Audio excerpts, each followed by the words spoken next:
let's read from the Mason's Ceremony book. And what I'd like to do is share with you 4 cardinal virtues. They're short, but I think they pack a good punch.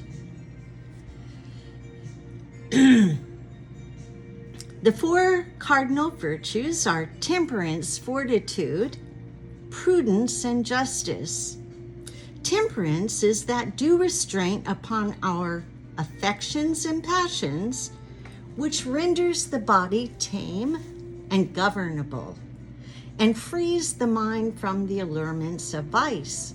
This virtue should be a constant practice of every man, and he is thereby taught to avoid excess or contracting any licentious or vicious habit, the indulgence of which might lead him to disclose some of those valuable secrets which he promised to conceal and never reveal, and which would consequently subject him to the contempt and detestation of all good Masons. Fortitude. Fortitude is that noble and steady purpose of mind whereby we are enabled to undergo any pain, peril, or danger when prudently deemed expedient. This virtue is equally distant from rashness and cowardice, and like the former, should be deeply impressed upon the mind of every Mason. As a safeguard or security against any illegal attack that might be made by force or otherwise to extort from him any of those secrets which he has been so solemnly entrusted, which are emblematically represented upon his admission to the lodge. Prudence.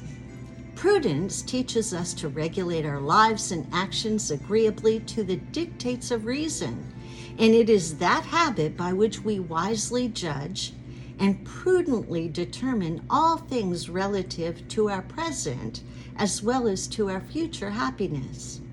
This virtue should be peculiar characteristic of every Mason, not only for the government of his conduct while in the lodge, but also when abroad in the world.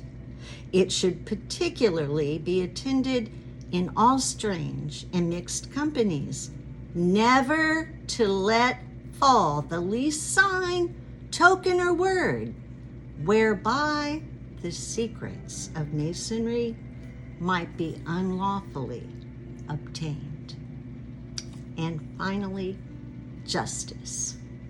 Justice is that standard or boundary of right which enables us to render to every man his just due, without distinction.